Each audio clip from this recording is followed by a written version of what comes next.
Salut le Jamel Comedy Club, ça va? Oui. Qui par applaudissement ne me connaît pas? Super, ok. Ok, super, on est sur un bon début de carrière. Bah, du coup, je vais me présenter. Moi, je m'appelle Lilia Benchaban, enchantée. Enchantée. Merci beaucoup. Et moi, je suis albinos et malvoyante. La Rolls-Royce des handicapés, c'est moi. L'humoriste triple A, arabe, albinos, aveugle. Ouais. Alors, pourquoi je fais du stand-up? Eh ben, parce que j'ai beau être handicapée, comme tout le monde, j'ai besoin d'oseille, ok? D'ailleurs, je suis ravie d'être au Jamel Comedy Club, même si je sais que si je suis là, c'est parce que je suis pas assez connue pour le Marrakech du Rire et pas assez handicapée pour le Téléthon. Voilà, tu vois.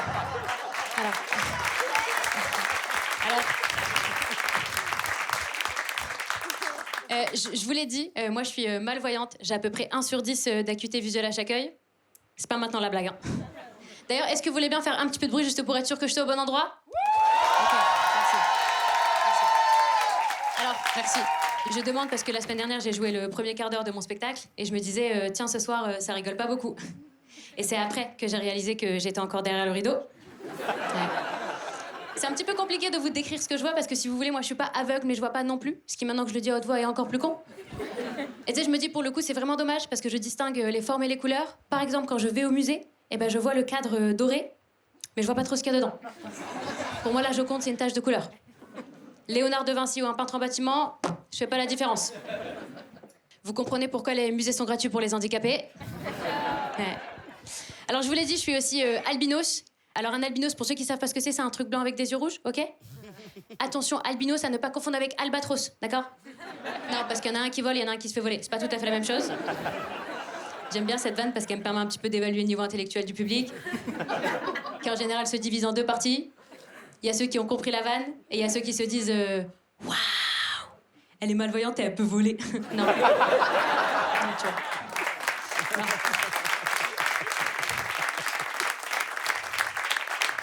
Mais je suis contente d'être là et je tiens vraiment à remercier Jamel de mettre la lumière sur une albinos comme moi.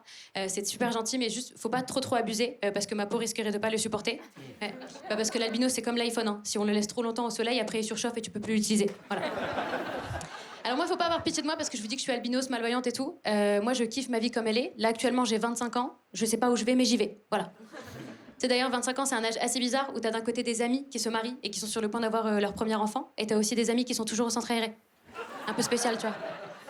Alors moi, du coup, des fois, je sais pas trop quoi faire. Des fois, je me dis, ok, Lilia, pourquoi pas retourner au centre aéré et te faire de nouveaux amis? Mais je crois que ça s'appelle la pédophilie.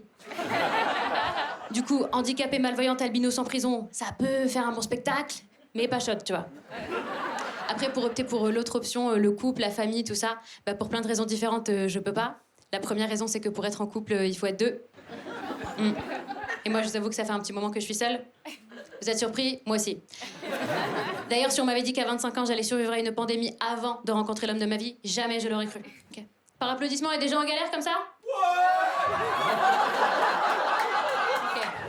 Excuse-moi, toi, t'as trop applaudi, mon gars, t'es à ça du mytho, hein. Calme-toi. Alors moi, ça va, je suis pas à ce point en galère, ok? Parce que, d'ailleurs, c'est marrant, je me suis jamais autant fait draguer que depuis que je monte sur scène, tu vois. Et c'est marrant, me diriez-vous, parce que je sens un excès de confiance de la part d'une certaine catégorie de personnes, les moches, qui se disent, elle est handicapée, elle est malvoyante, ça va. Bah non, les gars, parce que surtout si vous me draguez sur les réseaux sociaux, je peux zoomer, en fait, ok? Et pour les gros charros, juste pour info, je suis albinos et malvoyante, mais je suis pas tétraplégique. Donc si vous forcez, je peux me battre, ok? Mais franchement, quand je vois tout ce qui se passe autour de moi, je vous avoue que la parentalité, ça m'attire pas du tout, ça me donne pas trop envie. Parce que ma sœur, elle a des trucs qui bougent, là, tu vois, des enfants en bas âge. Ouais. Alors, le premier a 3 ans, la deuxième a 2 ans. On est sur un âge assez rapproché. Vous l'aurez deviné, la deuxième est un accident. Mais vous inquiétez pas, on lui dira pas. On lui fera juste ressentir. Voilà. Alors, comment on reconnaît un enfant accident? C'est simple, il récupère absolument tout ce que l'enfant désiré a eu, ok? La poussette, les vêtements, tout est recyclé, même l'amour. Ouais. Dans mon cas, c'est un petit peu différent, parce que pour le coup, moi, j'étais désirée, mais pas comme ça, ok? Moi, je suis un petit peu comme un colis Amazon endommagé. Ouais. Bah, t'as commandé un Thermomix pour faire 1001 recettes, t'as ouvert le carton, le Thermomix, il est tout cabossé. Et les étages, ils déconnent, tu peux pas faire grand-chose. Bah, du coup, tu le mets sur le côté, tu dis, ben, je ferai un retour plus tard, et finalement, tu le gardes. Voilà. Ouais, c'est dommage, hein. Non, mais moi, c'est ma sœur qui m'a fait me rendre compte que devenir parent aujourd'hui, c'est tout un process, tu vois. Et ça commence à l'annonce de la grossesse. Parce que avant, pour annoncer la nouvelle, tu faisais pipi sur un test, tu montrais le test plein pipi à tout le monde, t'appelais toute la famille et basta, tu vois. Aujourd'hui, c'est plus comme ça qu'on fait. Un appel téléphonique, ça suffit plus. Maintenant, pour annoncer la nouvelle, on fait des soirées, on fait des stories. Salut mes poupettes, bientôt 4. On fait des baby showers, on fait des push presents, des gender reveal. C'est trop, tu vois. Je me dis, c'est une naissance ou une compréhension orale?